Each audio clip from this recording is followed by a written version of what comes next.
자, 오늘의 투자처 많은 분들이 꿈꾸는 겁니다. 무병장수의 꿈, 몸속 독소부터 잡아라. 야, 우리 몸에는 보이지 않는 독소들이 그렇게 많다고 하는데 집중적으로 살펴보도록 하겠습니다. 자, 박수림 씨. 네, 오늘 재밌고 뻔뻔한 프로필의 주인공 이름 옥진아. 싹다 갈아엎어주세요. 머리부터 발끝까지 모조리 싹다. 그렇다. 내 몸을 싹 다 갈아엎고 싶다면 지금부터 채널 고정. 누누이 말했지만 옥진아 이 여자 한의학을 좀 더 잘하고 싶어서 의대까지 진학한 욕심쟁이. 허이. 막상 의사가 돼보니 한의학이 매력적인 학문이란 걸 더 잘 알게 됐다는데 환자들에게 좋은 먹거리와 약차를 직접 개발하는 건 물론이고 요즘 도시락 싸가지고 다니면서 권하는 게 있었으니 바로 디톡스! 오호. 해독이다! 몸속 가득한 독소를 잡고 간헐적 단식을 통해 나름 다이어트 성공! 34, 24, 36 어디? 이거나 말고요! 미스코리아 몸매를 소유하게 됐다고 하는데 반신반의 긴가민가 하는 환자들에게 본인의 경험담을 통해서 100% 확신을 심어주는 이 여자. 오염된 이 세상 깨끗하고 맑은 몸을 유지하는 이 여자. 내 몸을 확 바꾸고 싶으십니까? 옥진아와 해독을 해봐요. 온 국민의 건강을 책임지는 국민의사 국민한의사 의사 겸 한의사 옥진아 원장님을 소개합니다. 그렇죠. 네, 반갑습니다. 욕심쟁이 우후후. 근데 사실 디톡스, 우리 해독 이런 얘기를 많이 하잖아요. 네. 이게 다이어트는 기본이고 또 몸속에 어떤 효과를 줄 수가 있을까요? 우선 제가 해보면 네. 피로감이 확실히 덜합니다. 피로. 네. 네. 그리고 머리가 약간 멍하고 두뇌 회전이 빨리빨리 안 된다고 생각이 네. 될 때 디톡스를 하고 나면 머리 회전이 빨리빨리 되고 생활이 활력이 좀 생깁니다. 그리고 주변에서 봤을 때 피부가 많이 맑아졌다고 하시는 말씀을 그런 해주세요. 얘기하죠. 예. 근데 독소가 우리 몸속에 있다. 어떤 독소가 있을까요? 요즘 연말에 모임 많이 하시죠. 네. 술이나 고칼로리, 기름진 음식들이 네. 몸에 쌓이면서 독이 될 수 있습니다. 그럼 도대체 독소란 게 뭘까요? 독소는 우리 몸의 정상적인 기능을 방해하는 해서 건강에 해를 주는 물질들을 통칭하는데요. 네. 쉽게 말해서 중금속이나 환경 호르몬 네. 그리고 과다한 지방 같은 것들이 있습니다.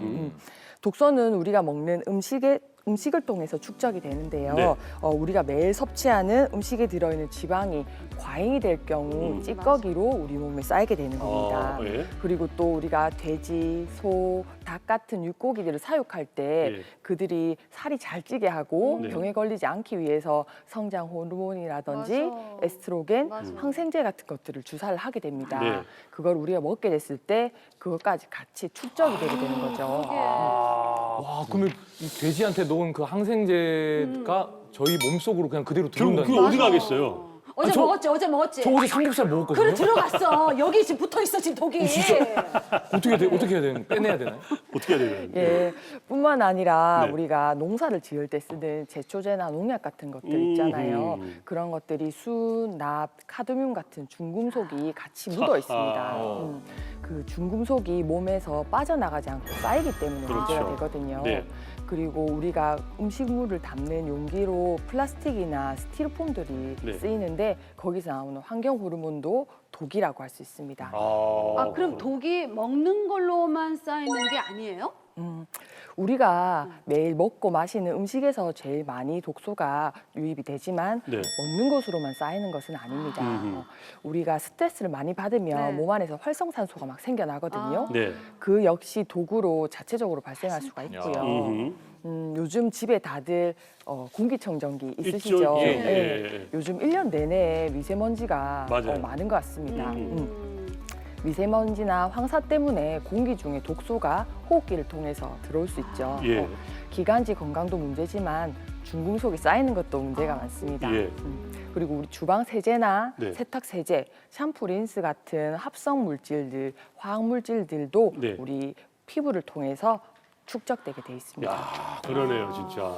그러면 이 내 몸속에 독이 이렇게 많은지 적은지 그걸 어떻게 알 수 있을까요? 모발 검사와 혈액 검사를 통해서 콜레스테롤 수치나 수, 납, 카드뮴 같은 수치를 확인을 할 수가 있습니다. 그리고 우리 인체에서 내부 상태는 꼭 외부로 드러나기 마련이거든요. 그렇겠죠. 혈액이 많이 오염돼 있을 경우에는 특정 증상들이 몸에서 나타납니다. 오호, 예. 만성적으로 피로가 네. 막 개선이 안 되고 감기가 자주 걸리고 네.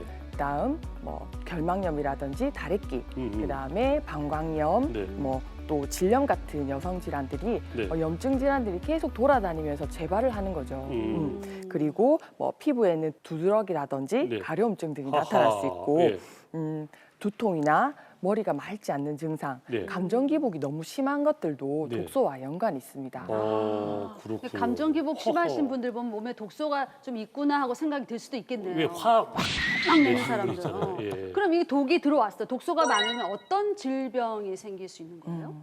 독소가 체내에 쌓이면 그 자체로 독작용이 있을 수 있는데요. 뭐 급성으로 중금속이 많이 노출이 되면 네. 뭐 구토, 복통, 두통, 어지럼증 같은 것들이 나타날 수 있고 만성적으로 오래 노출이 되면 네. 탈모라든지 뇌의 파킨슨 같은 질병이 생길 수도 있습니다. 아주 평범한 일상에서 마주할 수밖에 없는 것이기 때문에 천천히 우리가 알지도 못하는 사이에 계속해서 누적되고 쌓인다는 게 제일 큰 문제 아닙니까?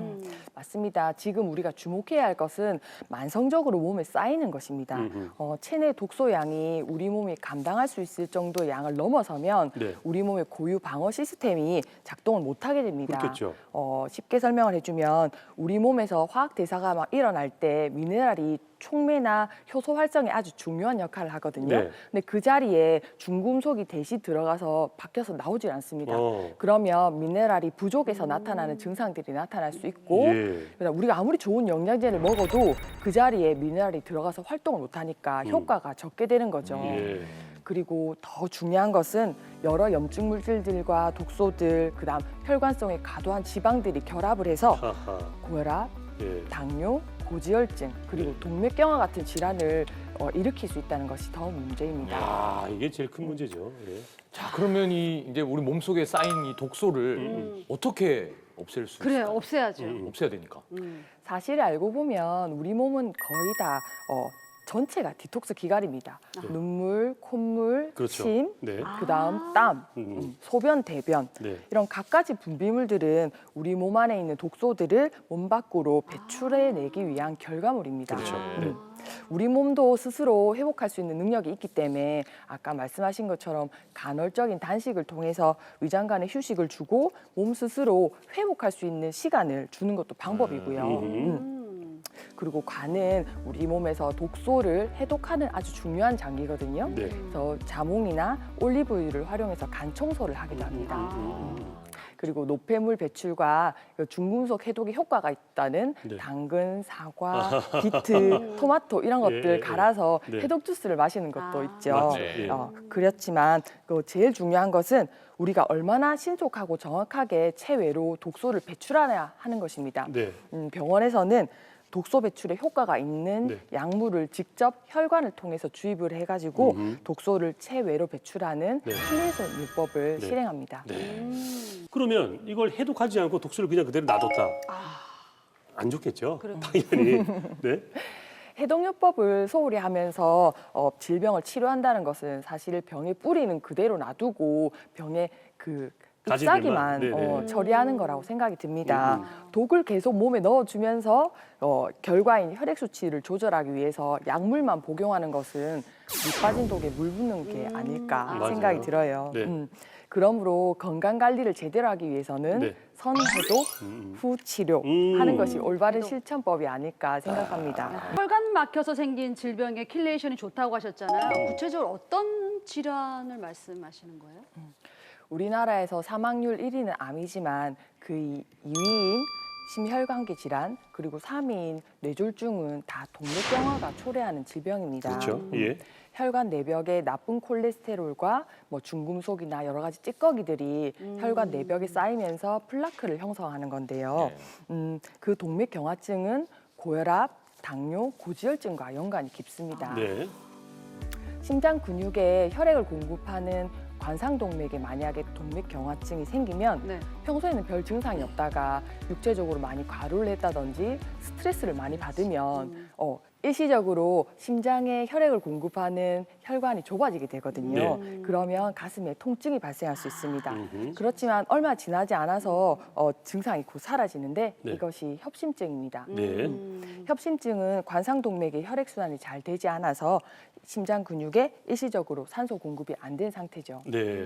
네. 이 협심증 이제 허혈성 뭐 심질환 뭐 이런 네. 얘기를 많이 하는데 내가 체했나? 처음에는 답답해서. 약간 체했나? 내가 뭘 잘못 먹었지 하고 시간 지나면 이게 또 괜찮아지거든요. 그러니까 이게 아무 뭐 이상 없겠다라고 생각하는데 더 큰 문제 아닙니까? 맞습니다. 계속 아픈 게 아니기 때문에 네. 동맥경화증을 초래했던 식습관이나 나쁜 습관을 고치지 않고 계속 방치를 합니다. 음. 그러면 병은 더 진행을 해서 결국은 심근경색증이라는 네. 병이 오게 되는데요. 네.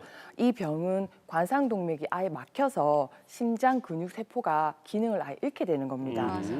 이때는 신속하게 혈류를 혈류를 회복해 주는 것이 중요합니다. 네. 혈관 안으로 간단한 관을 넣어서 막힌 혈관을 뚫어주고 네. 거기가 다시 막히지 않도록 스텐트를 거치하게 맞아요. 되는데요. 요 스프링처럼 생긴 스텐트는 혈관 내벽에 밀착이 되어서 혈관이 다시 좁아지지 않는 버팀목 역할을 합니다. 네. 그렇지만 혈액이 흐르다가 스텐트 주변에 응고가 돼서 혈전을 다시 만들 수 있기 때문에 그렇죠. 평생 혈전 용해제를 복용을 하셔야 됩니다. 네. 그렇지만 대부분 환자들은 시술을 받고 나서 그리고 이제 약을 계속 먹고 있으니 내가 잘 관리되고 있다고 착각을 맞아요. 하죠. 맞아요. 예. 그러면 나쁜 생활 습관을 고치지 않게 되고 또 재발할 확률이 높습니다. 예. 스텐트를 3개, 4개 박았다 이렇게 아. 말씀하시는 환자분들도 본 적이 있습니다. 그거를 자랑스럽게 말씀하시면 그러게. 안 되는데. 예. 그럼 그 스텐트 시술 막 3번, 4번 받으시는 분들이 이 킬레이션 치료를 받으면 좀 도움이 될 수 있겠네요. 그렇겠네요. 킬레이션의 주된 치료는 혈관 내벽을 좁아지게 만드는 중금속과 칼슘 등을 녹여서 서서히 플라크를 제거하는 것입니다. 그리고 소변으로 배출하기 때문에 혈관 청소라는 별명이 붙은 것이죠. 미국의 FDA에서 대규모로 킬레이션 요법을 임상 실험을 했는데요. 심장 질환은 18%, 그다음 뇌졸중은 23%, 당뇨병은 39% 감소했다고 합니다. 그리고 덴마크에서는 470명의 심혈관 질환 환자분들을 대상으로 킬레이션을 했는데 네. 동맥경화증에 킬레이션이 도움이 된다고 발표를 했습니다. 네. 특히 요즘 같은 겨울철에는 갑자기 돌아가시는 돌연사가 네, 맞아요. 있죠. 네. 그 1번 주범이 심혈관계 질환입니다. 그렇죠. 네. 그 위험에서 벗어나려면 혈관 해독이 중요하다고 생각합니다. 제일 중요하죠. 그렇죠. 혈관 해독이. 예. 질환이 있으신 분들에게도 킬레이션이 참 좋긴 한데 별 증상이 없어요. 별로 아프지 않은데 뭐 예방 차원에서 이렇게 영양제 맞듯이 그렇게 킬레이션 주사 맞거나 뭐 이렇게 해도 되는 건가요? 요즘 현대인은 아까 말씀드렸다시피 중금속에 모두 좀 노출이 되어 있습니다. 네. 그리고 과도한 지방이 축적되는 것이 문제가 되는 경우가 많기 때문에 현대인들은 어느 정도 디톡스는 필요하다고 보죠. 그렇지만 검사를 통해서 내가 어느 정도 독소가 있는지를 확인하고 거기에 맞춰서 치료를 하는 것이 현명하겠습니다. 혈액 검사, 모발 검사, 소변 검사를 통해서 고지혈증과 중금속 오염 정도를 정확히 확인하고 그게 있는 분들이 킬레이션 치료를 하면 훨씬 도움이 되겠죠. 네.